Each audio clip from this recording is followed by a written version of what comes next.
Dostlar kameranı yandırmağa çalıştım. Yani kamerayı keçirməyini istəyirdi. Qardaşıma baxın budur. O ellerine bakın görün ne şeydir. Budur benim kardeşim.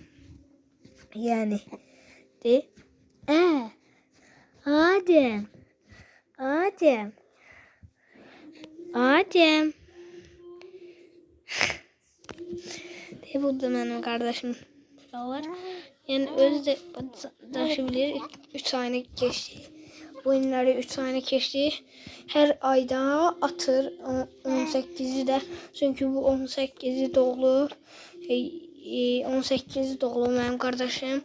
Ona göre her ay 18'i bunu 3 ay, 4 ay, 5 ay böyle olacak. Yani öz de gülebilir. Yani öz-özünə də oynayabilir. Yani size bunu çekmeyimin adiyatı bu kardeşime size göstermeydi. Çok muhteşemdi kardeşim de. Çok güzeldi kardeş.